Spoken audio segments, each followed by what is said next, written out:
The Father, and of the Son, and of the Holy Spirit, one God. Amen. I grew up in the house of a Methodist minister, and one of my father's outside activities, besides when he was a pastor, and then he took a job with the New York City Council of Churches. One of the outside volunteer things that he did was with visiting inmates in the Brooklyn House of Detention. He also was instrumental in starting a halfway house for inmates that left prison life and were trying to change their lives, and so were given an environment in which to do so, because it's difficult, of course, for inmates to leave prison and go out into the world and get a job, find a place to live. Their history always follows them. I knew that this was the case with my father, that he did these things. He talked to me a little bit about them. But, you know, like most children, they're not all that, enthralled with what their fathers are doing. So it didn't make much of an impression on me. Years later, when I became an Orthodox Christian, I knew that I wanted to be a priest. I'd always really wanted to be a clergyman, and I knew I wanted to be a priest, and I knew that it was really too soon for me to go to seminary, because I hadn't been Orthodox for any amount of time. I became Orthodox at the end of my college. So I entered an academic program at Drew University at the graduate school there for a PhD program in theological and religious studies. And I was able to study the fathers and to deepen the knowledge that I had gotten in college. I was a religion major in college also, about church history and patristics and historical theology, and bide my time waiting when I could go to seminary. And I did go on to seminary, to St. Vladimir's. I'd become Orthodox in a parish of the Antiochian Orthodox Christian Archdiocese of North America, a small parish in South Plainfield, New Jersey. And they needed their priest was going on a missionary, to do missionary work in the West Indies. And they needed another priest. And the parish was small. It wasn't really able to pay a full-time salary to a priest, and the priest put me forward to the bishop and said, send him to seminary and ordain him. And so I went to seminary, and at the end of my first year of seminary, they ordained me to the priesthood because Father Michael was leaving for Haiti. And so I did the rest of my seminary as a parish priest. I needed to have an outside job, and no, I didn't become a jail chaplain. I worked with mentally retarded adults, which was something that appealed to me. And that was for about 11 years. I was the priest at St. Stephen's in South Plainfield for 12 years, and working with the mentally retarded for the last 11 years of that. And at that point, a bit of a crisis in my life, and I transferred to the Russian Orthodox Church outside of Russia, the Eastern American diocese. And after serving a few months at St. Spiridon's Russian Orthodox Church in Perth Amboy, Vladika Gabriel blessed me to begin an English language mission in Somerville, New Jersey. So we founded St. Elizabeth the New Martyr Church in Somerville. It began in the front room of my rented house, and we've progressed so that now, just outside of Princeton, we have since 2004, a nice parish temple, formerly a Catholic church, and it's been converted to Orthodox worship. And we've been busy building up that parish. Of course, the priesthood is my primary vocation. When I had moved to Somerville, I've never liked commuting, and my job at the residence for mentally retarded adults was getting difficult for me. First of all, it's difficult to do that sort of work for a long period of time, for over a decade, because it's very draining. But it wasn't the work with the mentally retarded that was difficult for me. It was really the fact that because I was literate, I was called upon more and more to do a lot of paperwork, a lot of preparation of individual habilitation plans and supervising and things like that. And so it was not what I had sort of signed up for. I'd signed up to work with other people, to be a force in their life. And about the time I moved to Somerville, one of our dear friends had a son who got in trouble with the law. And he was arrested and sent to Somerset County Jail. His father and mother couldn't visit him one-on-one there because of their close personal relationship. And so my priest friend asked me if I would go and see him. And I did, and I visited him regularly while he was there, which wasn't too terribly long, a few months before things were resolved with his case. And I just thought, well, that was the end of that, basically. A few months later, the chaplain, who is a Baptist minister, called me and said, we have a couple of Russian fellows that are in the jail, and they really need somebody that's Orthodox to speak to them. And so I went and I visited them regularly for many months until their case was resolved. And I had been used to going every week to the jail to see them and to spend time talking with each of them individually for a few hours. And so I said to the chaplain, I can come back, and if there are other people that you want me to talk to, they don't have to be Orthodox, I can talk to them, because that's basically what I did. With these Russian fellows, we did do confession and communion. We actually were able to providentially have the Kurskut icon visit the jail and have them venerate it through the good offices of Father George Kalor, who has a very big heart. But most of what I did was simply listen to people, just listen. And so I was perfectly willing to keep on doing that and giving a sympathetic ear to inmates. And so the chaplain used me for that, gave me a couple of people that I saw on a regular basis, and I guess was sort of scoping me out to see what sort of a person I would be. And when there was a vacancy on the chaplaincy staff, she wanted me to take it. And we had some financial things to work out because I was used to working almost full time, and I needed to support my family. Our mission was not very old at that time and couldn't afford much besides housing and medical insurance. But we were able to work things out, thank God, and I began my job. At first, this was it was a two-pronged job. We did chaplaincy work, but we also provided the social services for the jail. So I had two hats, so to speak. But I was always there in the capacity as a priest. I always I always go into the jail in my cassock.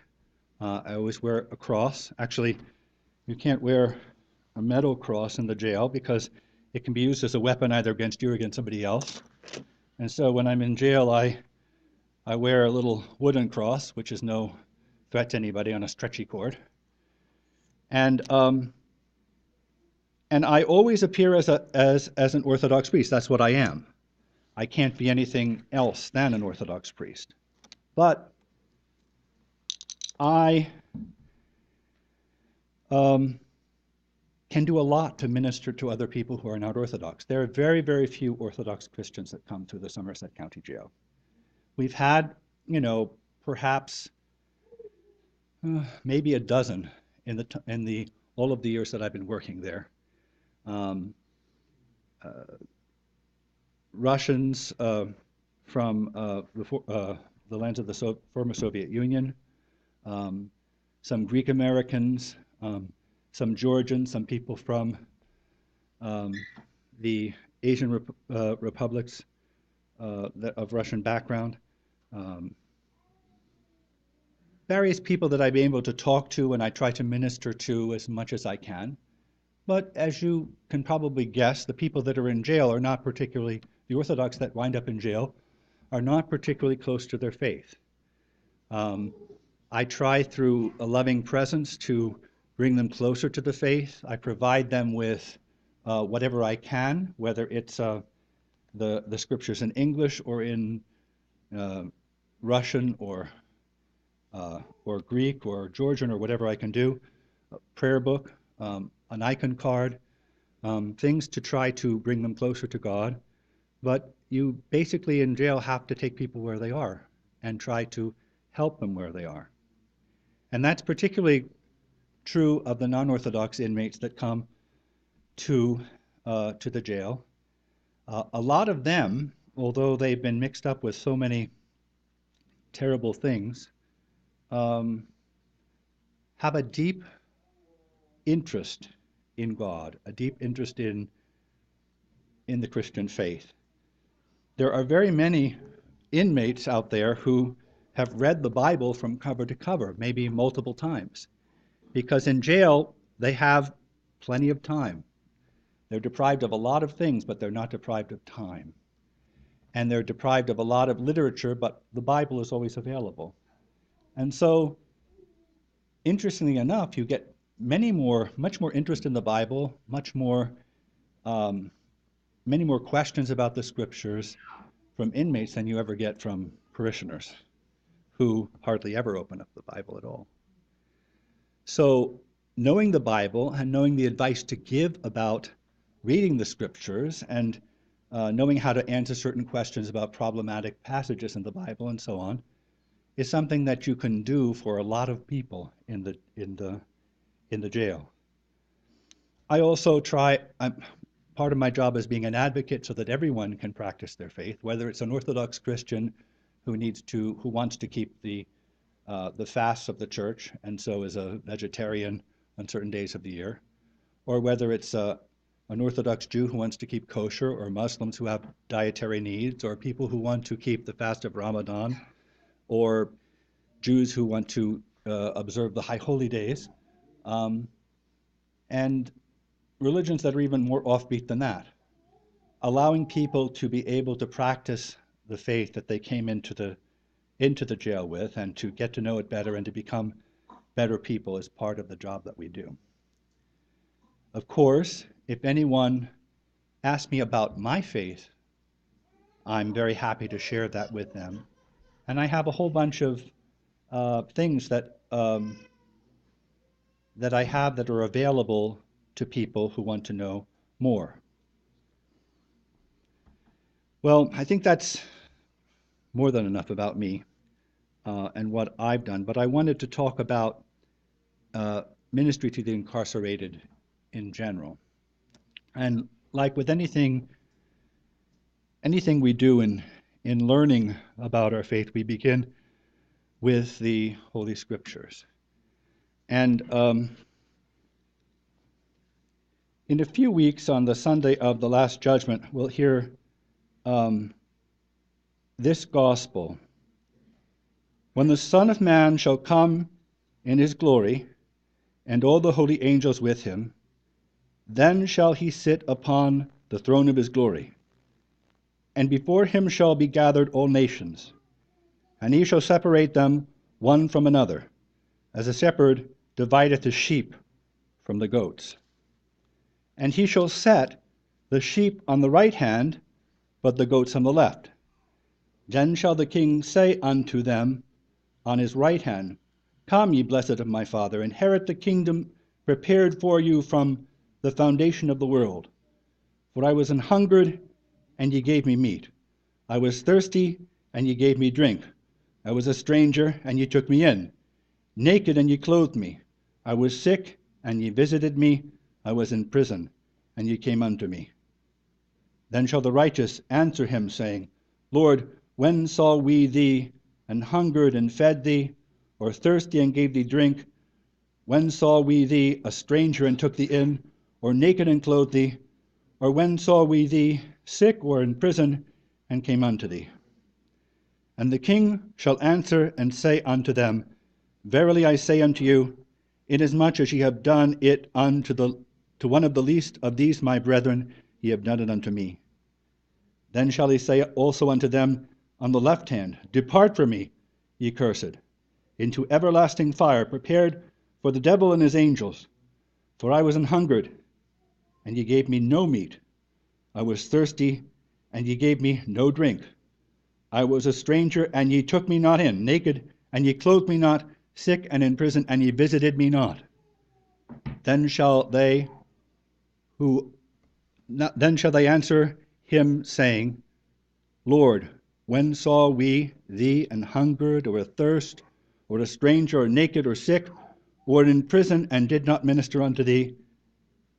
Then shall he answer them, saying, Verily I say unto you, inasmuch as ye did it not to one of the least of these, ye did it not to me. And these shall go away into everlasting punishment, but the righteous into life eternal. Jesus' parable of the Last Judgment is not just a parable or a story, but it's also a prophecy of what will occur at the end of time. And judgment is going to be done to us, be administered to us, based upon what we have done to the least of Christ's brethren. Feeding the hungry, giving drink to the thirsty, clothing the naked, visiting the sick and those in prison, are all part of what Christians have called corporal works of mercy or physical works of mercy. And they've always been held out by the church as the thing that all people are called to do. Of course, some people are better at one thing than another. There are some people who will work for organizations, for example, that are taking care of the poor, feeding people, making sure people have clean drinking water, clothing them, sheltering them. There are other people who would specialize in things like visiting the sick, taking care of people in hospitals and nursing homes. And of course, there will be people who work with prisoners, with inmates. That's their primary focus of their ministry. But all people are called to do all of these things at least some of the time. Because when we encounter someone, or we know about someone who is in need, then we need ourselves to see Christ, who needs our assistance. Because in feeding the hungry, we're feeding Christ. In giving drink to the thirsty, we're giving drink to Christ. In clothing the naked, we're clothing the naked Christ. In sheltering people, giving them hospitality, we're sheltering and giving hospitality to Christ. We're visiting the sick Christ, and we're visiting the Christ who is in prison.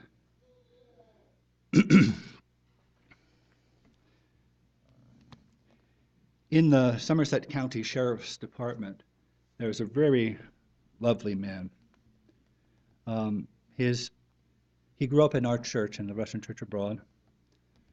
His grandfather actually is a priest, or was a priest. He's reposed now. And he entered the profession of law enforcement as a sheriff's officer, and in our county. A devout man, always going to church. In fact, he wanted very much to serve the church in the diaconate. When he asked Vladika Loris about this, Vladika said, well, no. If you carry a gun, you cannot be a deacon.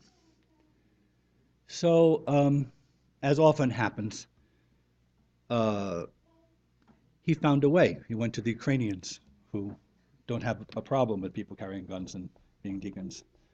So he left our church, but he's still a very devout Orthodox Christian.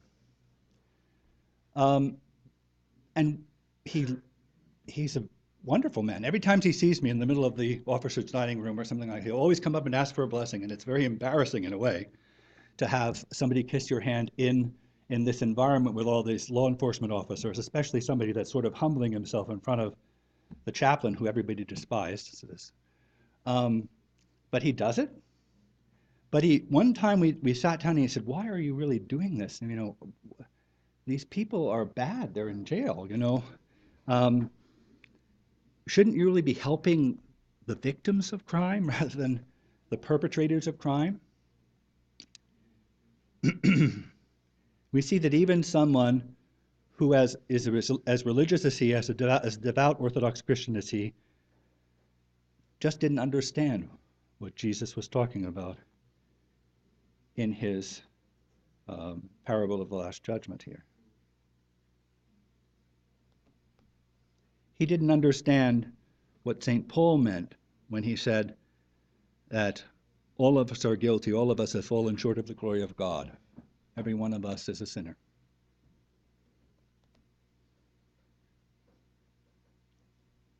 And very often the difference between someone who is incarcerated and someone who's outside of jail is simply that they haven't been caught for the crimes that they have committed. Well, undoubtedly it is true that many people never commit any serious crime in their life. I think it's also true that many people have committed serious crimes, whether it's defrauding the government by withholding taxes, or whether it's been taking something, stealing something in their life, or there are many other things I could mention. And yet they haven't been caught, and they've been able to perhaps go to confession and cleanse their souls and restore their lives to God without being found out by anybody. But once someone makes a mistake for which they are caught by law enforcement, once they go into the prison system, their life takes a very different turn of events. It's very common for people to tell me that, when they got out, the police were always out looking at them, trying to see if they were going to commit another crime. Some even tell me that they have been arrested again for crimes they did not commit. And because they freely admit to crimes they have committed, and because I can do nothing for them, whether they've committed the crimes or not, as far as the state is concerned, I tend to believe them.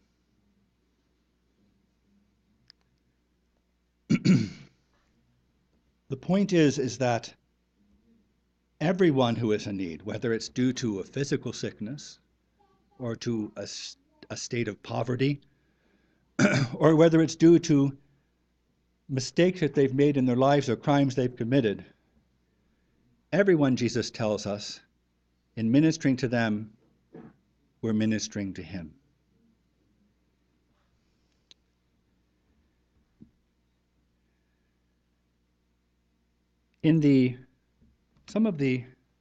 We'll begin with the Savior himself, who we all know was absolutely sinless, and yet he went through the criminal justice process. We don't often think about it this way, but Jesus was arrested first by the Jewish authorities, and he had his trial before Annas and Caiaphas and the Sanhedrin. And then the Sanhedrin delivered Jesus to Pilate, who was the Roman governor. And Jesus had a trial before Pilate. Pilate sent him to King Herod to see if he could get him off his hands. And Herod sent him back to Pilate to be judged. Jesus was scourged. This was common practice with prisoners in those days. Wrongdoers were scourged. They were publicly beaten with whips or with rods. And although today we don't do those things, and we view them as cruel and unusual punishment, it was a part of the law enforcement system of the day. Jesus was mocked by soldiers. He was forced to bear the cross with the assistance of Simon of Cyrene, bring it to his place of execution. He was executed. He died upon the cross. And after he died, there was a legal process that was gone through to get his body and bury it. His death had to be verified, and then it was released by Pilate. And of course, we know that it was not only released, but they sent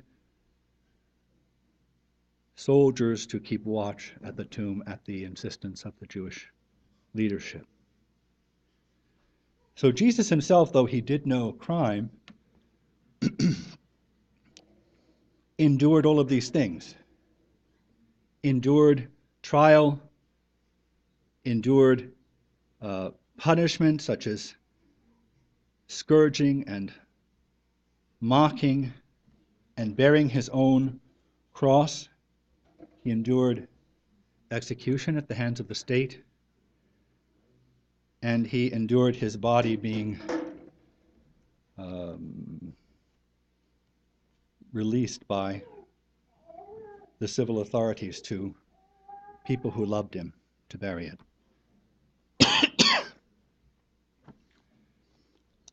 We know that in the Old Testament, we could name two figures who we venerate as saints, who were guilty of crimes. They both happened to elude law enforcement, however. Moses was guilty of homicide, and he escaped from Egypt to Sinai. And my patron, Prophet King David, was guilty of adultery and guilty of murder. And we have the examples of some saints who were righteous all of their lives, but the examples of others who lived sinful or even criminal lives and eventually came to faith in Christ, some of whom were punished by the authorities and others whom escaped punishment. We have the examples also of saints who deliberately broke the law.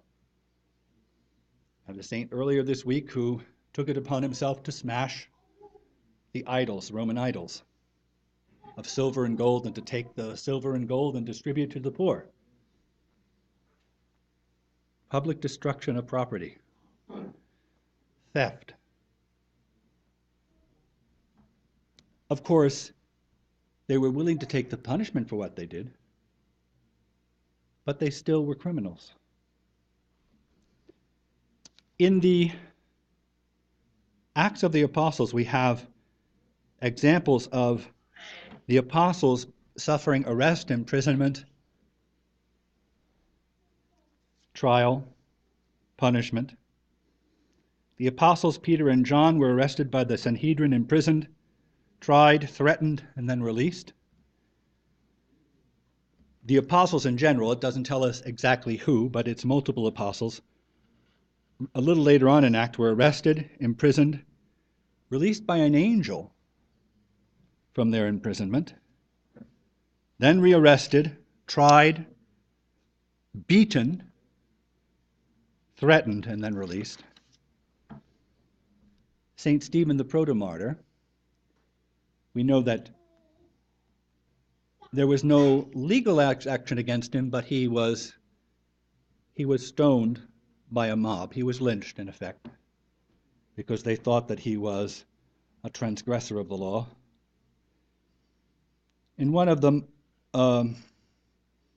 most memorable passages in Acts, the Apostle Peter was arrested by Herod Agrippa. He was imprisoned, chained between two guards, and an angel released him from prison, and he actually fled Jerusalem.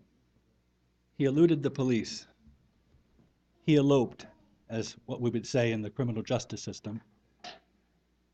And the soldiers who had slept on either side of him were killed by Herod because of his escape. The apostles Paul and Silas, after Paul had exorcised the slave of the girl in Philippi, were accused by the girl's masters before the local magistrates. They were beaten with rods, imprisoned in the Philippian jail in the stocks, but then freed from bonds by an earthquake, but did not escape, and also influenced the other prisoners not to escape, and so converted the Philippian jailer. They were then brought again before the magistrates, where Paul revealed that they had illegally beaten him because he was a Roman citizen. And after he played with them a little bit with that, he allowed them to release him. And finally, the whole saga of St. Paul's final arrest and being sent to Rome. He was arrested by Roman soldiers after the riot in the temple, threatened with scourging, but avoided it by telling them that he was a Roman citizen. He had a trial before the Sanhedrin with the Roman soldiers present, and when they got too rowdy, he was sent by the commander to Caesarea, where the governor was, to avoid a murder plot that he'd heard about. There he was tried before the Roman governor Felix, who had taken the place of Pontius Pilate, accused by representatives of the high priest Annas and the Sanhedrin. And after that, he was kept in custody by Philip, who spoke to him over the course of 2 years. When Philip was removed from office and a new Roman governor, Porcius Festus, was put in place, the representatives of the Sanhedrin in Jerusalem thought the time was right to finally deal with Paul again, and so they sent representatives to complain to the governor about him. Festus suggested to Paul that he have a trial in Jerusalem, and Paul knew how that would end, and so he appealed to Caesar. And after a trial and a hearing before Festus and his friend Herod Agrippa II, the son of the previous Herod that we mentioned, in Caesarea, he was sent to Rome to be judged. He was sent with soldiers and a detachment and went from place to place. They were finally shipwrecked and brought to Rome, and the Acts of the Apostles ends before we find out what happened, and we know the rest of the story of Paul, his eventual release and his further missionary journeys in Spain, his rearrest, and finally his execution by beheading under Nero. We know these things by tradition rather than by the scriptures themselves. So we see that the apostles suffered all of these things that inmates suffer: being arrested, being tried, being mocked, being beaten, being imprisoned, being executed at times. And if all that is what the apostles went through, then we have to also understand that other people go through that, and they're not just a waste of our time. They are They should be Jesus to us, waiting for us to minister to them. I'm just going to do two further things about the scriptures to speak about our reaction toward prisoners, the examples that we have on the part of Christ himself and on the part of the apostles. And then what I really want to do is I want to, after this lengthy introduction, is to take your questions, because what you're interested in about ministering to the incarcerated may be different than what I have in mind. So I want really to answer your questions, and I found that that's a good way of proceeding. St. Luke tells us, well, the other Gospels tell us that Jesus was crucified between two thieves, but St. Luke is the one source that we have for the compassionate Christ and the good thief Dismas. And I'll read that passage. There were also two others, criminals, led with him to be put to death.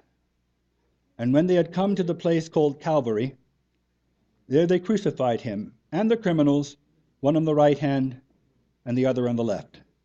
Then Jesus said, Father, forgive them, for they know not what they do.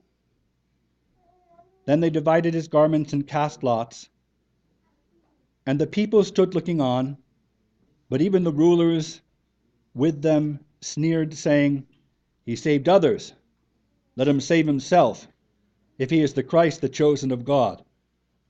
The soldiers also mocked him, coming and offering him sour wine, and saying, If you are the King of the Jews, save yourself.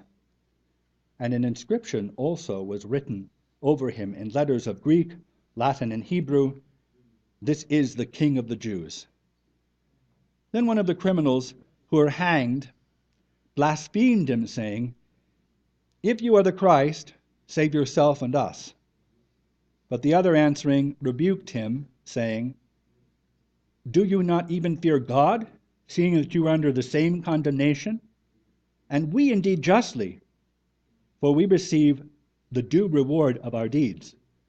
But this man has done nothing wrong. Then he said to Jesus, Lord, remember me when you come into your kingdom. And Jesus said to him, Assuredly I say to you, today you will be with me in paradise.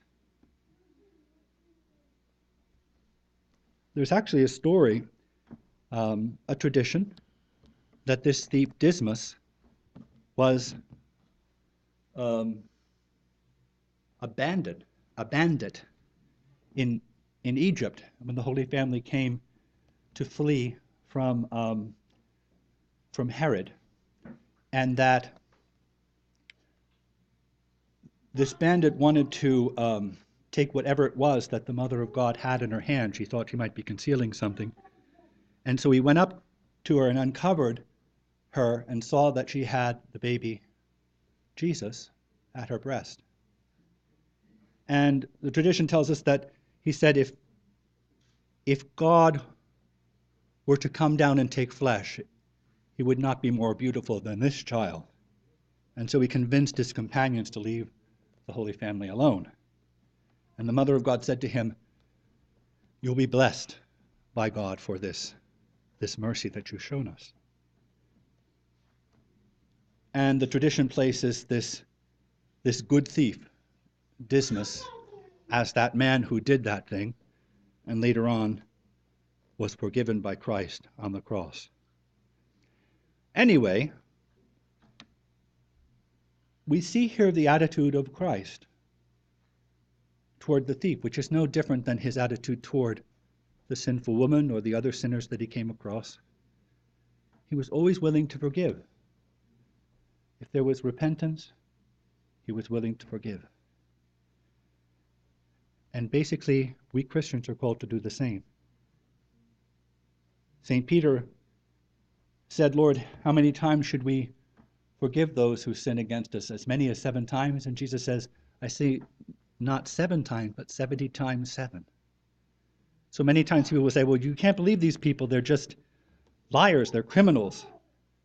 Why are you coddling them? Why are you providing, personal hygiene products or underwear for them? Why are you giving them Bibles? Why are you talking to them? Why are you giving them Bible studies and things? And the answer is that to all Christians, we should see the face of Christ in these people. And especially if they repent, all we can do is extend the same forgiveness to them that Jesus extended to the good thief on the cross. The final example from the scriptures that I'd like to read is from the Acts of the Apostles. I alluded to it already, but I think it's important for us to read it because it gives us some idea about ministering to the incarcerated and to what will happen to us if we are incarcerated, because as those who are Russians know, many people can be incarcerated, even if they're innocent.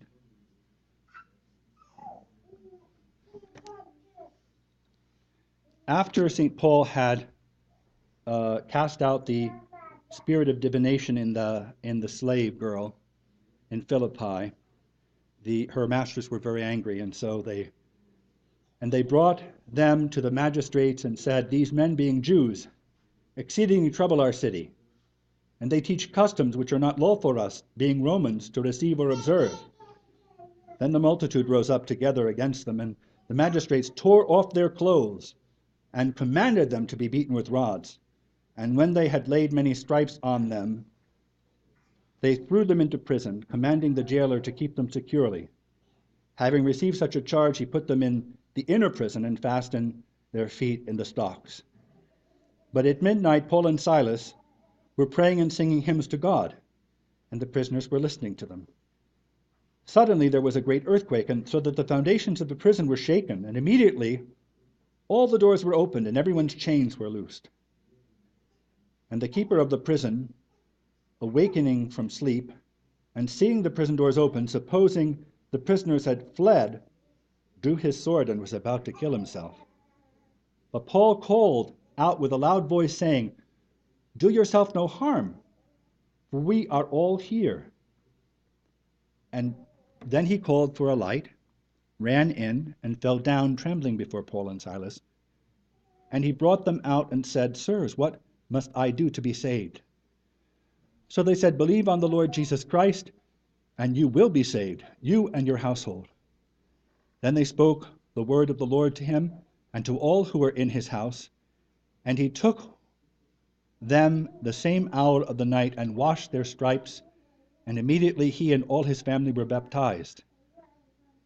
Now when he had brought them into his house, he set food before them, and he rejoiced that, having believed in God with all his household. And when it was day, the magistrate sent the officer, saying, "Let those men go." So the keeper of the prison reported these words to Paul, saying, "The magistrates have sent to let you go. Now therefore depart and go in peace." But Paul said to them, "They have beaten us openly, uncondemned Romans, and have thrown us into prison. And now do they put us out secretly? No, indeed. Let them come themselves and get us out." And the officers told these words to the magistrates, and they were afraid when they heard that they were Romans. Then they came and pleaded with them and brought them out and asked them to depart from the city. So they went out of the prison and entered the house of Lydia, and when they had seen the brethren, they encouraged them and departed.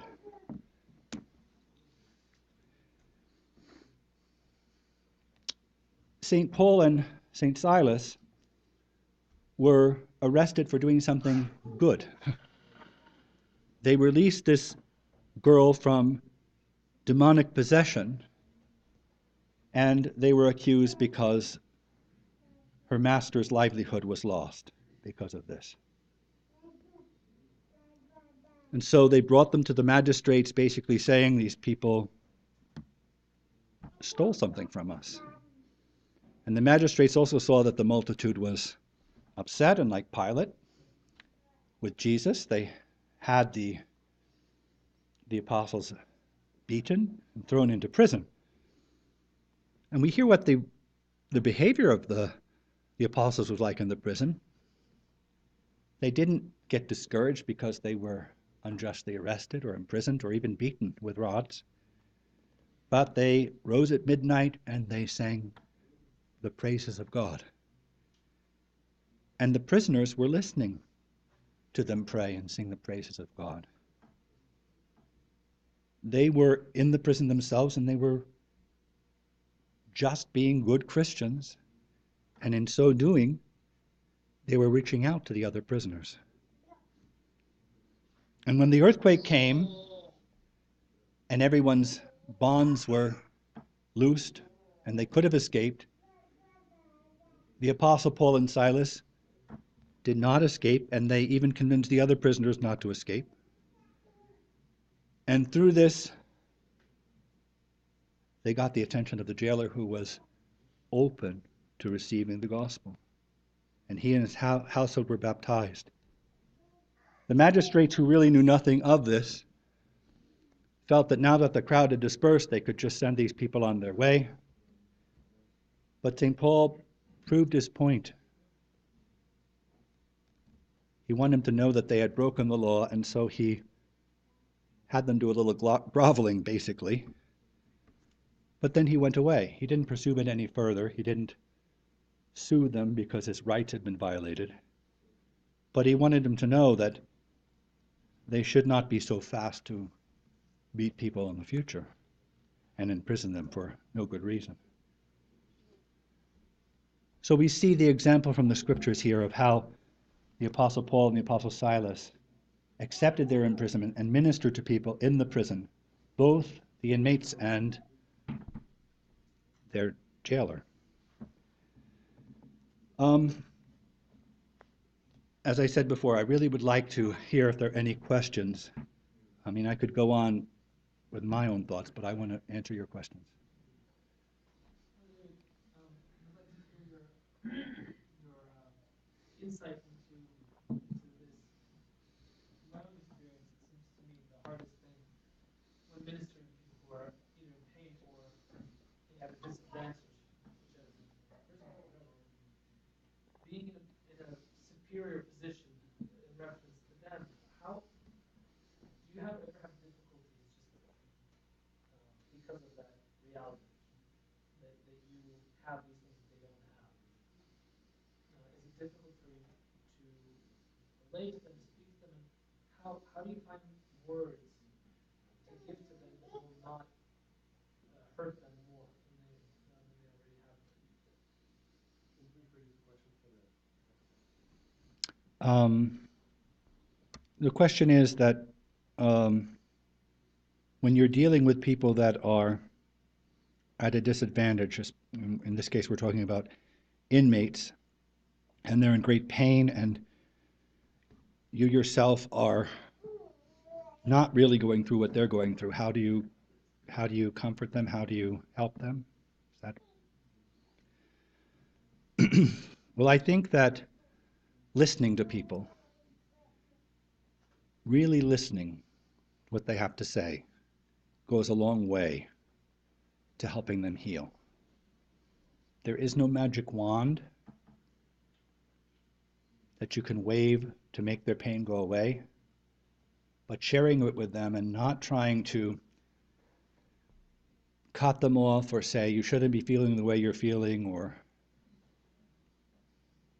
you really have to take your cues from the person himself. There may be a time when they're very angry, when they're lashing out at the injustice of things, even when they're guilty of great things, you know. I find it difficult sometimes. I don't do AA meetings, but sometimes I'm in the office where an AA meeting is being done in the chapel, and people are complaining about being in prison for DWIs. And how unfair it is, and they're with people that are real criminals and things like that. And it, it it would be difficult in that kind of a situation. I think that I think in that sort of a situation, you need to sort of say, in in this format with AA, we don't blame other people, we don't complain about our bad luck. We accept what's happened to us because what we have done um, could have resulted in much greater tragedy. Maybe we were arrested for being under the influence. We could have killed somebody. There's a time for doing that, um, but there's also a time when someone's not willing to listen. You know, you don't cast your pearls before swine. You have to sometimes just listen and be there and keep coming back. And then eventually you may be able to help them to see certain things. I find as a priest going in that people are much more willing, however, to admit their wrongdoing. They know that I'm not going to go to the authorities about it. They want to get it off their chest. They sometimes are reasonably frustrated. Like if you've committed a crime, for example, and I mean, this happened to me a number of times. People say, well, yes, I did rob this particular place because I'm a drug addict. Um, but the police say that I robbed 5 other places. And the deal that I'm being offered by the prosecutor is I cop to all 6 of these charges in order to get less time than if I go to trial. I'll make sure that I do more time for the one thing that I really did do. And it's a frustrating situation because, you know, you have to make a decision. Do I lie and say that I did something that I didn't do and do less time, or do I be truthful and therefore get them angry and make them go after me for more time than I would have done? These are the dilemmas that you face.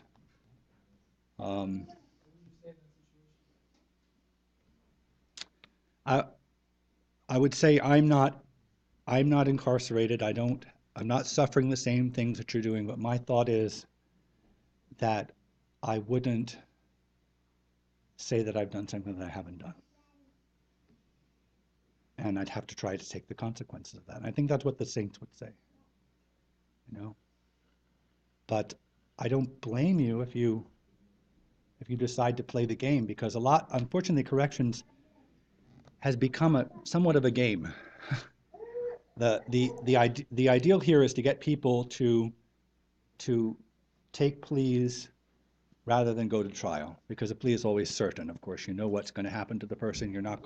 There's no surprises and everything. And the inmates really feel that the legal system is stacked against them, and that they don't have proper representation if they can't pay for it, and so on. So we're dealing with a less than perfect situation. Father was telling me about um, let me see.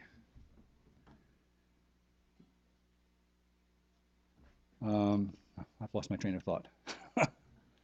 um, it was about what is the correctional system, and we think of it as um, um, the prison as a penitentiary, a place where people go to offer repentance and change their lives, and that's sort of the thing that we put the correctional system. Well, correctional is basically, that's the whole idea. It's the correctional system. We correct people, we help them, we change them. But really, our system is not so much that, it's really a punishment system. You've committed a crime, we're going to punish you. And you see that in the attitudes of people too, because they'll say, oh, you know, he only got 10 years for that crime. Can you believe it? Only 10 years.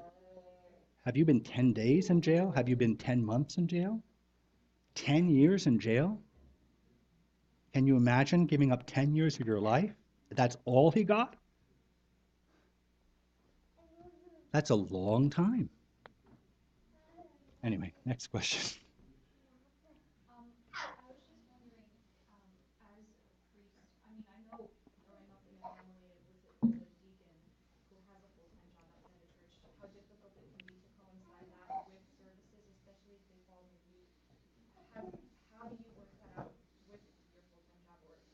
ministering to patients, to parishioners if they have an emergency stay? I mean, which duty would come first in that? Well, your duty as a priest has to come, to your parishioners has to come first. But fortunately, my particular job it's really not, it doesn't come up because um, there are two of us on staff, and there are some other people that are very, very faithful volunteers. So usually we can cover emergencies that need to be done.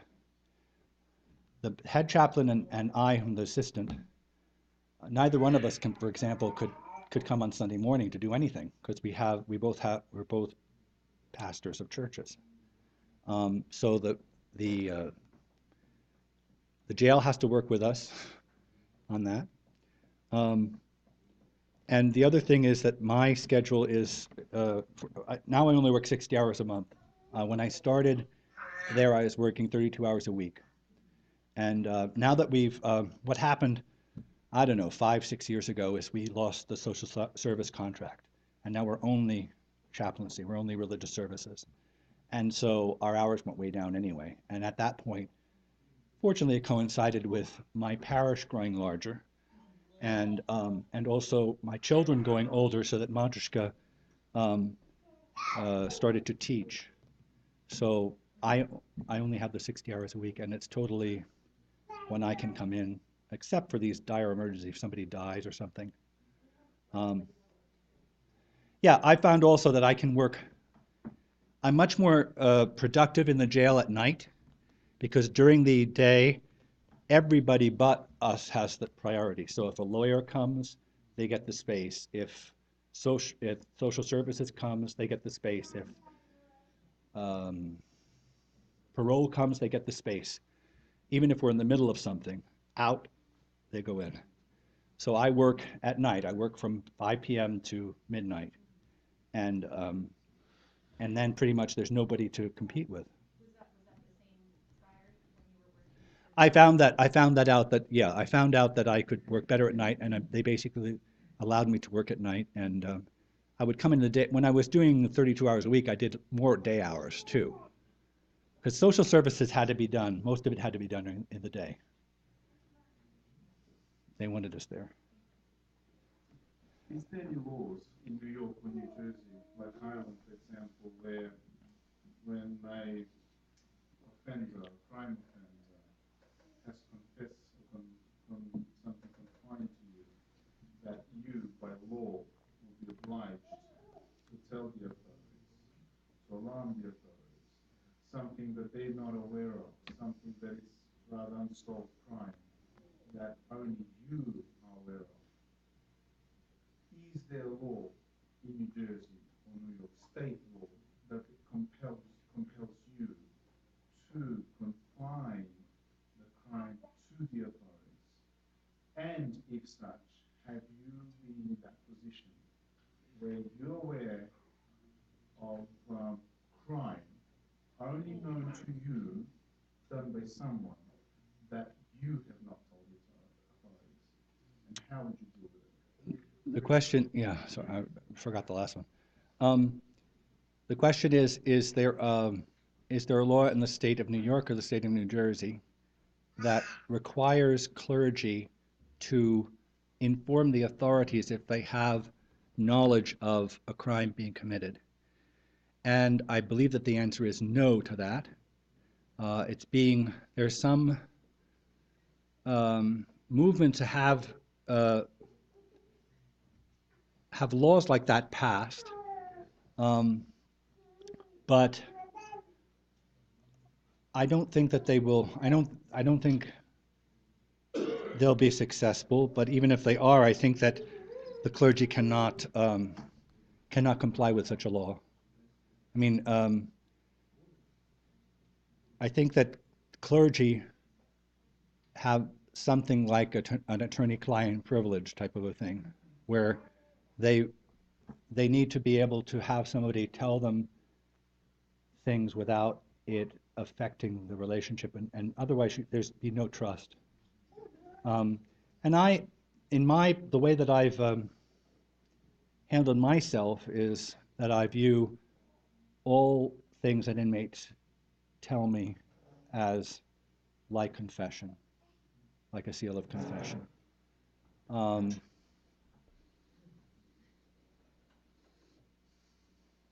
The big thing that comes up is child abuse.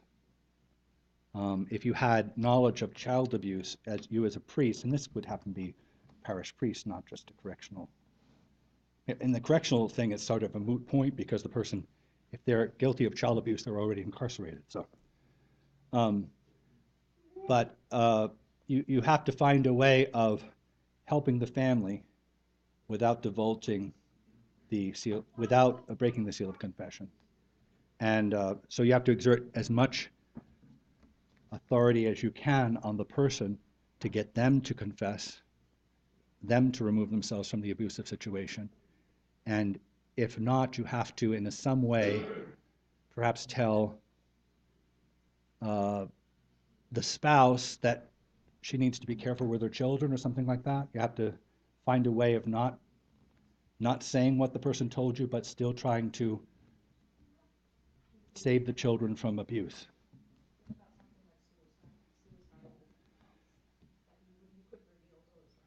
Yes, we're asked to do that. We're often told, well, our job, we still have the job when someone's family dies. This is in a way left over from social service. When we did social services, we had to verify a death. Someone called up the jail and says, so-and-so's father, brother, sister, mother, aunt, uncle died. We had to verify that death because it could be a code. Somebody could be trying to get message to somebody in jail by saying mom died, and they know then that something else has happened. So we verify the death either with the hospital or with the funeral home independently by finding the number and calling. And then after that, we notify the person. And we are there for the person if they want to talk. And we have to observe the person. And then after we observe the person, we tell the shift commander, I think that he's okay, or I think that, he's not okay. I think he needs to be watched. And so they would be put into some sort of observation for a period of time and observed by the nursing staff and perhaps evaluated by a psychologist. Or just given some time. That's what a lot of people just need, time. So we do have to make that kind of evaluation, but I don't view that as any kind of violation of their, competence.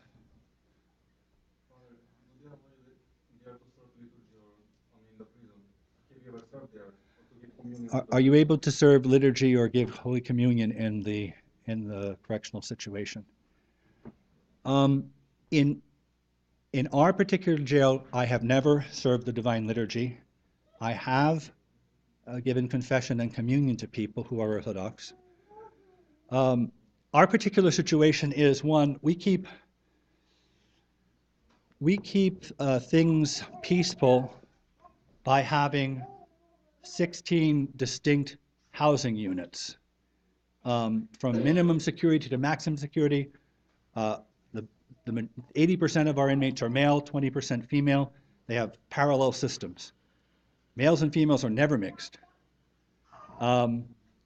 Minimum security and medium security inmates can be mixed if you are going to have a group and you write out beforehand a whole list of people. It's submitted in a week in advance.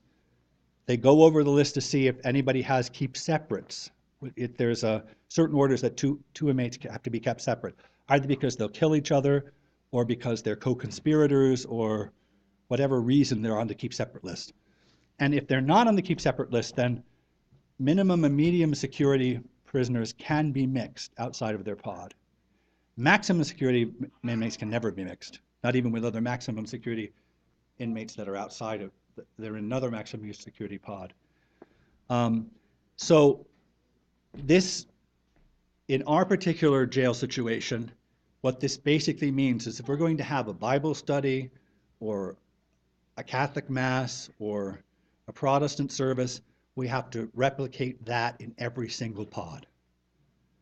because doing the list thing while it's possible means that a lot of people are missed out. Some people that are on that list decide a week later, I don't want to go to Mass. And other people say, I want to go to Mass, I'm going to go to Mass, but they're not on the list, so they can't go. So if we're going to do something like a Bible study or a liturgy or service or a Mass or something like that, we generally, or M11, we would generally do it for people in one housing unit, one pod, as we call them. So the answer to the question is I've never had enough people to do a liturgy. And I don't have people that I can come in to help me, because you have to be cleared to come in to sing or to read. I just can't take anybody from my parish and bring them in. I couldn't use incense because fires are forbidden in the jail. The jail would have a major problem, unfortunately, with wine. Wine is not supposed to be given to inmates. Some priests do it anyway. Huh? Yeah, we have an all-purpose. No, we have an all-purpose room, which is our chapel, which is set up with. There's a cross in it, and there's a table.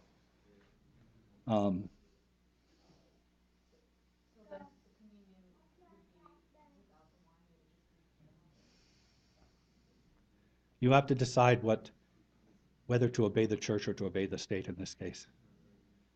And the general procedure in giving communion to outside of the liturgy is to moisten it with wine to give it.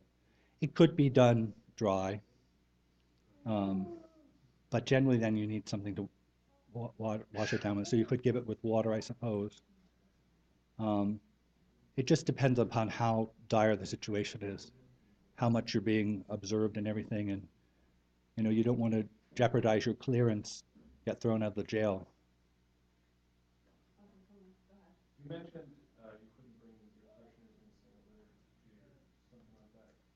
Is prison ministry something that you actively encourage your parishioners to take part in? Maybe not with you or other prisons closer to where they live. And if so, what are some of the practical steps that parish priests can do to encourage that in their parishioners? The question is, being that I said that we couldn't bring just parishioners in, that they had to be cleared, do I encourage my parishioners to be involved in a correctional ministry? And if so, how and what are the steps? I do. I find that most people are afraid of jails, and it's very difficult for them. I do have one parishioner whom I encouraged. He was involved in a jail ministry. He had been a Baptist, and he went into I think it was the Mercer County Jail on a regular basis with ministering in that as a Baptist. And he became Orthodox, and he talked to me that he wanted to continue with that. So I thought it best to start with another jail, because if you are known someplace as a Baptist and then you change to be Orthodox, it might be problematic. And we had to go through the regular process of volunteers being cleared. And what that is that you fill out an application and you fill out a release so that the sheriff's department can do a criminal background check. And he went through that, and he started doing a weekly Bible study. And he did a Bible study not from a strident Orthodox point of view, but as an Orthodox Christian doing a Bible study. So in the material that he brought, in the preparation that he did, he would make reference to maybe the fathers of the church. He would, in the translation that he used and everything, it was informed by his Orthodox faith. But he didn't expect Orthodox to attend, or only Orthodox to attend. He did it for everybody, and that worked out for a good period of time. That reminds me basically that, to talk about if someone wanted to be involved in correctional ministry, You have to understand that there are multiple systems of the correctional institutions in our country. We're a nation of 50 sovereign states, so there's a state correctional system, and then above it there's a federal correctional system. Certain crimes go to the federal level if they involve certain crimes like kidnapping, for example, or anything that's interstate. So that goes to the federal system. But most things are handled on a state level. And how a state handles its correctional system is going to be different from state to state because they're all basically 50 sovereign states. I know about the state of New Jersey. And the state of New Jersey has a system whereby we have county jails. A jail is a house of detention. It's a place where everybody that's arrested in a particular county goes. We don't have jails. We have holding cells and police departments in every municipality, so that when a person is arrested, they're put into a holding cell, but they are transported to the county jail. So everybody goes to the county jail, whether you're a deadbeat dad or you're a serial killer, and everything in between, you go to the county jail.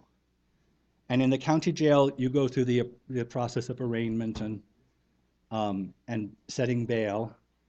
And if you cannot meet your bail right away or eventually, you are in the jail as a house of detention. You're detained until you go through your trial. The trial determines whether you are innocent or guilty or not guilty. If you are, so before that trial, everybody has to be presumed innocent, no matter what they've done in the past or anything. You cannot deprive them you cannot deprive them unduly of their rights, and you cannot force them to do anything because they are simply accused of a crime. So in other words, you can't get inmates and say, you're all going to go out and break rocks, or you're going to, you can't force anybody to work in a jail because if they're just being detained because they're innocent until proven guilty. So anything that happens to them is only happening to them because they can't afford to be out on bail. Or in some cases, they're there on remand, which means the state deems that they're too dangerous to let out, but they're still presumed innocent. Above the and the county jail, so it serves as a house of detention for those that are awaiting trial. It also serves as a place of incarceration for inmates who have been convicted of a crime that has a sentence of 364 days or less. So if you have a year or more, you go to state prison.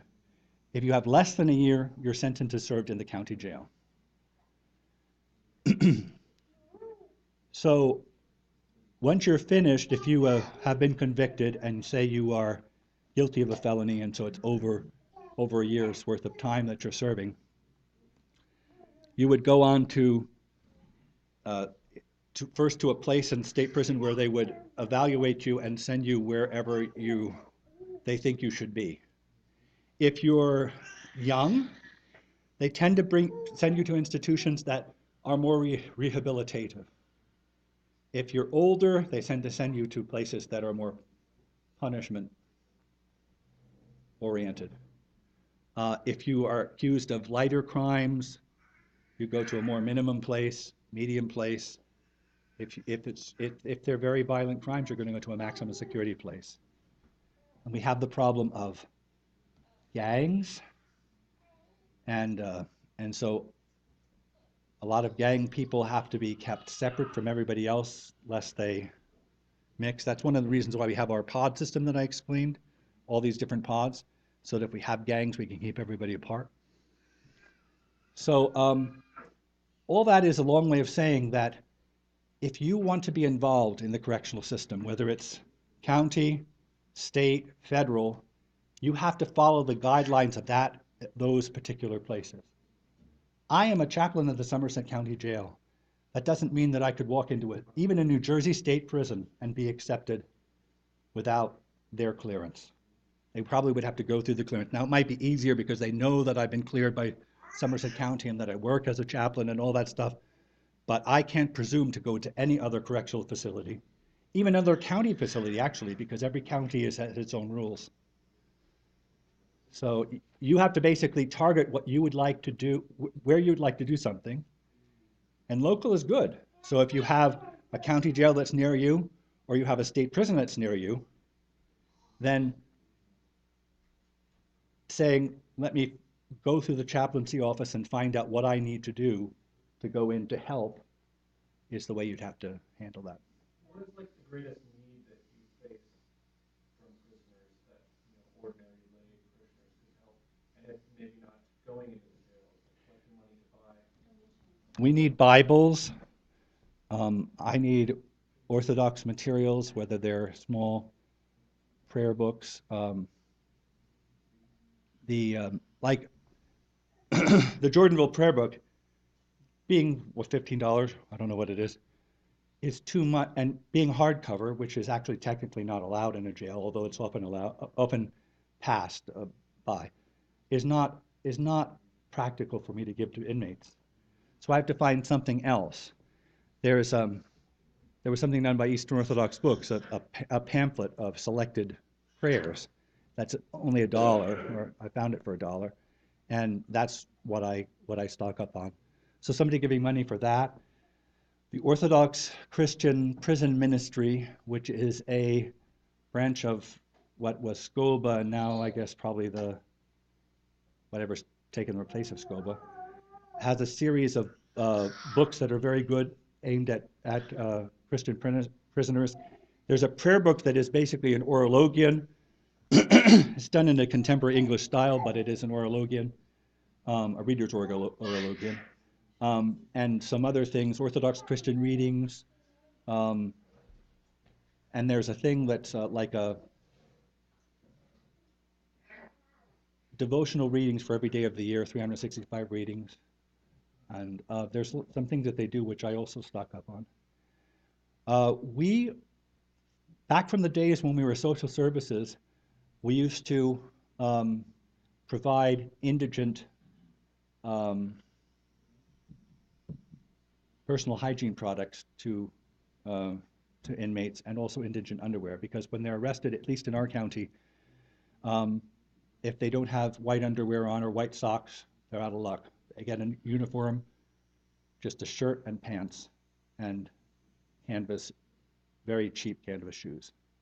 They don't have underwear, they don't have an undershirt, they're out of luck. They have to buy it at the commissary. So we provide indigent packages of an undershirt, briefs, and socks to people. As far as personal hygiene is concerned, the jail feels that those little bars of soap that you might get, cheap ones like from a hotel, and toothpaste are enough. They don't need shampoo because they could wash their hair with soap, and they don't need deodorant because if they stink, they could just take more showers. So we provide indigent packages that have a regular size toothpaste, regular bar of soap, a bottle of shampoo, and an underarm deodorant. So all those things I need donations of, for example. So we also have a Christmas program where we have, for our inmates with children, they can pick out a toy which can be picked up by their family members to give to their children. We also give them a special indigent package. It's not for just indigent inmates, it's for every inmate, that has the things that I mentioned for personal hygiene, but also has candies, chocolates, and Christmas cookies that have been baked by local churches. So all those things are ways to do it. You can also get involved in inmate correspondence programs. The Orthodox Christian Prison Ministry has lists of inmates that you can write to. I'm sure they have an orientation to tell you how to do it, because just writing to prisons or visiting prisoners, you have to know how to do this. And one of the things that you do, of course, is not share personal information. You don't want them to know where you live. You don't want them to know how many children you have, or what kind of a pretty wife you might have, or whatever else. It's not about, so you have to know not to share these things in letters or personally face to face. You also have to know that you cannot give inmates anything. Not a pen, not a paperclip, not a stamp, nothing. You cannot give an inmate anything. It's all contraband. So if they need something, you would bring it to the attention of the chaplain's office, and they will do something about it if they can. If they can't, they can't. Inmates, they're not pawns for nothing. They can con you. And you have to be always on guard for that. So getting involved in prison ministry, you not only have to be cleared, but you also have to have training. In our jail, we have a 6-hour training program basically by tapes. And then what we do is we go with a person one-on-one, and we go with them as long as they're uncomfortable being by themselves. So if they're going to do a one-on-one or they're going to do a Bible study, we'll sit there, we'll help them out. And then when they start to become more confident, we'll still accompany them to the place, make sure that they're dealing with the officers and everything, and that we sort of smooth the way for them. And then eventually they get to the point where they can go in themselves and handle everything. Any other questions?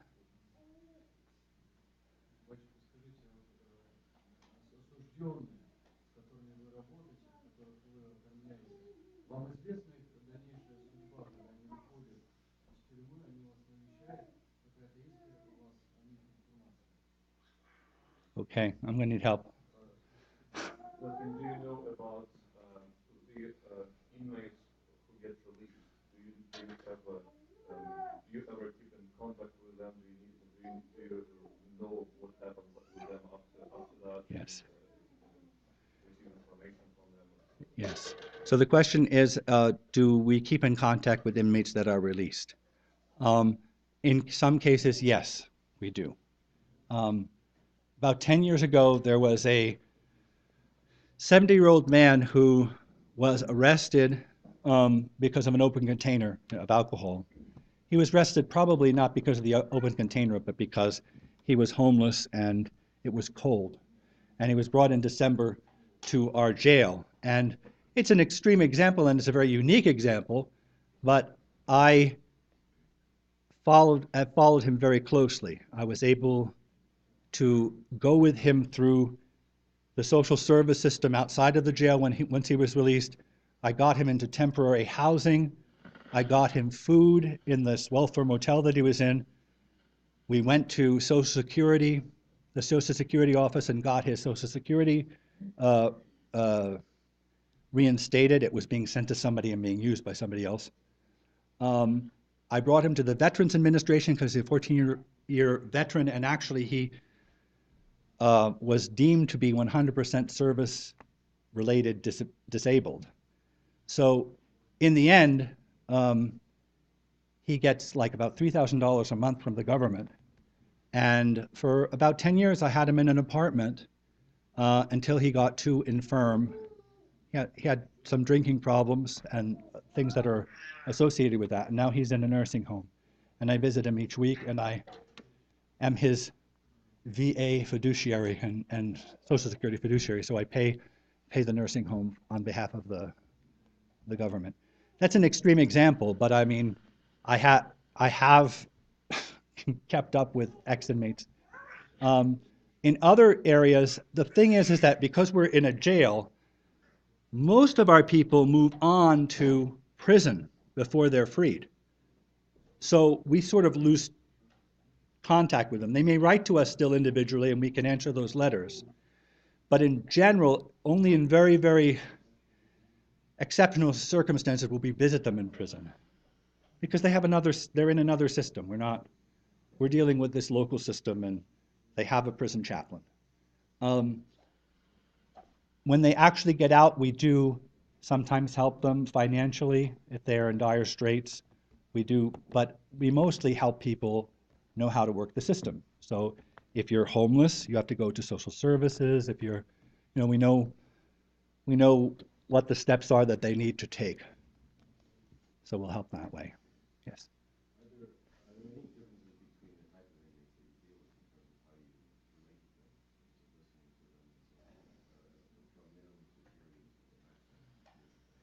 are there differences between inmates and the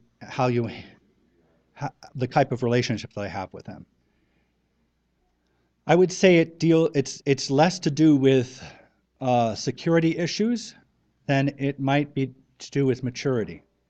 It's really interesting that sometimes the maximum security inmates, our maximum pod, for example, has the least behavior problems in the groups that I do.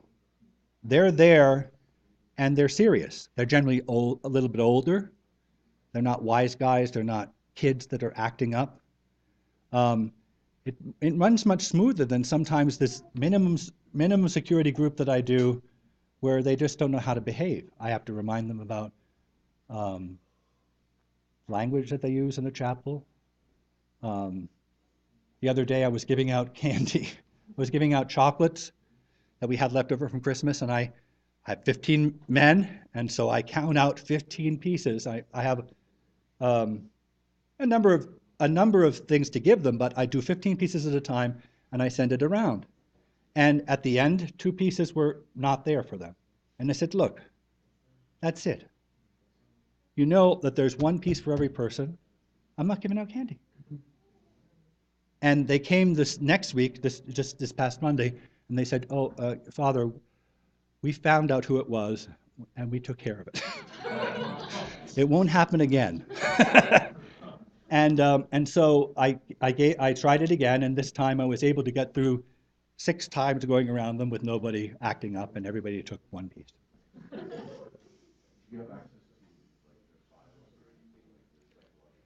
Do I have access to their files? That would differ from place to place, but I myself do not. I have access to their, what it's called the population sheet, which gives me a number for the state of what their charge is. So if I wanted to, I did this a lot more when I first started, I could look up to see what they were charged with. Of course, that's not telling me what they're guilty with, but what they're charged with. Today, I haven't looked at that in years. I let them tell me why they're here. And if I had a real problem with wondering whether I should trust somebody, I might look at it to see if they were telling me the truth about the charge. But that's about all that I would know about them. When we were social services, we did do an intake survey. So we knew a certain amount about them based on that. And I guess I probably could look at that if I wanted to. I could go and ask for the intake survey and look at the questions that they answered and all that if I wanted to. So it's possible, but I don't generally do it. What's the age range of the ones you've dealt with? In New Jersey, the general answer is that under 18, they're not supposed to be in the jail. But if they are accused of crime, as they're being charged as an adult, they could be in the jail. We've had as young as 16 in our jail. Yeah. But in that case, they're in extreme isolation.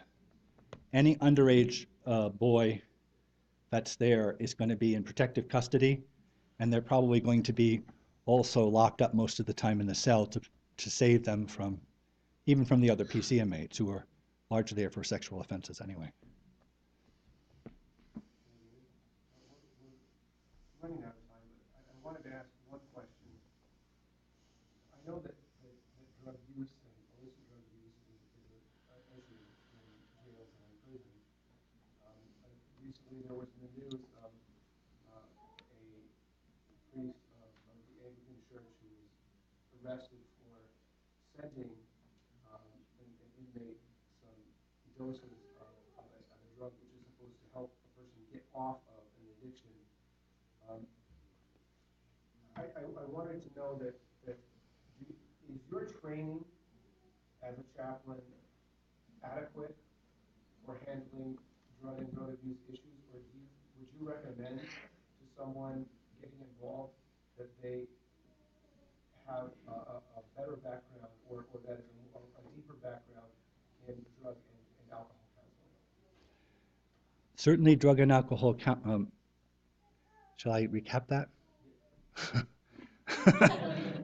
The question was about drug use in prison and about whether people who deal with inmates would do well to have a background in drug and alcohol addiction. I would say, I mean, what I've heard said is that 90% of the crimes that are committed at our jail or in the state of New Jersey have a drug connection. It may be a person that's high on drugs trying to get money for drugs. It may be somebody that is selling drugs or stealing something to pay for drugs, or there is a drug connection, a substance abuse connection, let's say. So anybody that's dealing with inmates would do well to get some kind of training in substance abuse counseling, because you're going to deal a lot of time with people that have that problem. I have no formal training. I've kind of trained on the job, so to speak. I would say another thing, as an aside, would be knowing Spanish would be an excellent tool for anybody that's in the correctional system, because the largest group of inmates are Black and the second largest are Hispanic. So knowing Spanish is certainly a big help. But anyway, that's parenthetically. I don't think it's necessary for somebody to have a substance abuse background, but it certainly is helpful. What we do is you're there to do what you're competent to do. So if you're competent to do a Bible study, addiction issues are peripheral to that. I mean, sin is important to talk about, and that's part of our sinful condition, our fallen condition. And if you're there to talk to individuals, individual counseling, useful to have, an idea of addiction problems, but I don't think it's an essential thing. But there are addiction groups that are done in the jail, and obviously those people need to have that background. One way that you could get some background in this is simply attending AA meetings, and reading on Alcoholics Anonymous or Narcotics Anonymous. Those things would give you, without taking classes or anything like that, that would give you some background and help in dealing with people with addictions issues. Any other questions? Yes. Have you ever felt, I realize you're a big guy, so this might be helpful, but have you ever felt that you were not safe, you were not a danger to your person? And if so, what do you do? I am big, and very few people, are going to be a physical threat to me just because of my size. But there are a lot of people that are helping out in the jail that are smaller, or female, or whatever. One thing I would say is that I've often felt more intimidated by corrections officers than I felt by inmates. I did have, only on one occasion in all this time, was I sitting across from an inmate in a contact visiting room. The two of us were sitting there. He was actually shackled, because if they're in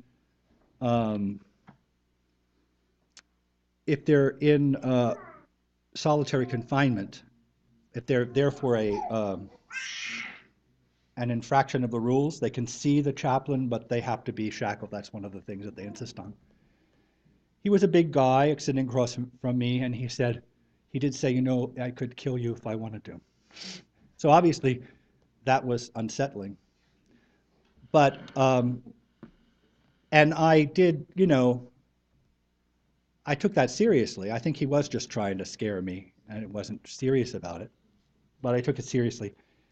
There are precautions that are taken. I can tell you just about our jail. We have there's no camera or recording in the contact visiting room because it's used for attorneys and stuff and for clergy visitation. But there's a whole wall of glass, and it's in view of the control center, so people, the guard should be able to see you. And in every contact visiting room, there's a red button that you can push for emergencies. One thing I always felt is interesting, though, we're in the chapel, which is, you know, it's a large room. It does have 2 cameras. They don't quite cover the whole room. And they leave me alone with 15 inmates, basically. Now, in the chapel, they can only be minimum or medium security, but there's still 15 men. They could be paying attention to the cameras, or they may not be. I think there is a panic button, but it might be very difficult to get to because the room is divided with, and it might be difficult. So they let that happen, but then I can't take an elevator with an inmate. Even though the elevator has a camera in it that's clear, that they could see the whole thing, but they won't let me in there. If I happen to be, well, I know not to get into I know I'll get yelled at. But if an inmate says, "Come on in, Father," sometimes I will go in with them, but 9 times out of 10 they'll say, "Get out." They don't mean me, they mean him. So I feel really bad when he has to get out of the elevator and let me go up by myself. But anyway, some of these things don't make any sense, but to point that out would just mean further restrictions in the way we can minister to people, so we just are quiet about it. You mentioned that when you do talk to the majority of the job is actually just listening to them. Yes. What are the kind of stages? I mean, are they all claiming they're innocent, or are they angry, or what are the types of emotions that you generally come across? You don't get too many people that say that they're innocent. When a person the first time that they are incarcerated, they are in shock. They've never been part of the system before. Just imagine what it would be like for you to be, you know, arrested and go through all that stuff and be put into a jail cell. It would be very, very difficult because you've never been in that situation before. Once you've been through it once or twice, it no longer is the negative experience that it was at one time. The other thing is when inmates first come in, they're a lot of time getting off drugs. And no priest or minister or whatever ever has to give people drugs to help them get unaddicted because the medical staff does that. They have those drugs to help them because this is a common problem. It's not like it's unique. So this guy was bamboozled into thinking that he needed to help this guy, and he committed a crime by doing it. It's a common problem, and they're kept isolated for 72 hours. Well, one, to check if they have tuberculosis because they can't be put into a group of people with tuberculosis, but also for the first, 3 days to get down off whatever they're on and to go through the DTs and all that stuff. But the drugs help a lot with that, but it's still. So when you see a person that's first incarcerated or newly incarcerated, that person is going to be desperate. They may be saying, "I'm innocent." They may be saying, "Help, get me out of me, do something," But once that initial period of time is over, very few people claim that they're innocent unless they are, or unless at least they think they are. And in most cases, how I help people with that is, I do say, well, have you ever done anything that's illegal? And most of these people have.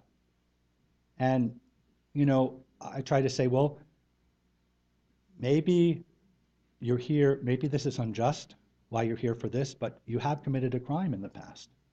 And if you can help yourself by going through this situation in order to pay for the crime that you did commit, then that will help you to do this better. And a lot of inmates wind up saying to you, being arrested was my salvation. It stopped me. It got me off the drugs. It got me to think about my life. Or a lot of the inmates will say when they're older, when they're at late 20s or early 30s, they say, I'm too old for this. This is my 10th time here, and I'm too old for this. I can't do this anymore. This is my last time here.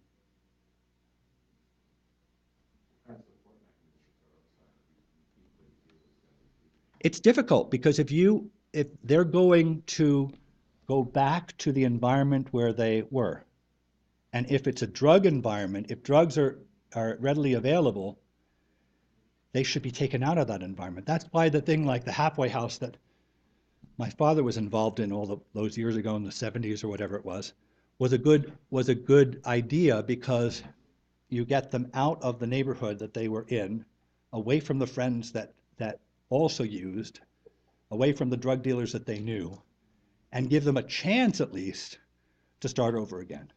If I could do anything for people, I would love to have money to be able to set them up in a new place that wasn't drug infested, to give them a chance to start over. Because I know a lot of people who I really believed were repentant, really changed their lives, and really tried for the first several months, and eventually something happened. Like they got sick, and so they took some sort of drug, like not an illegal drug, but a prescription, and that sort of like was the entryway to back into illegal drugs. Thank you. Thank you.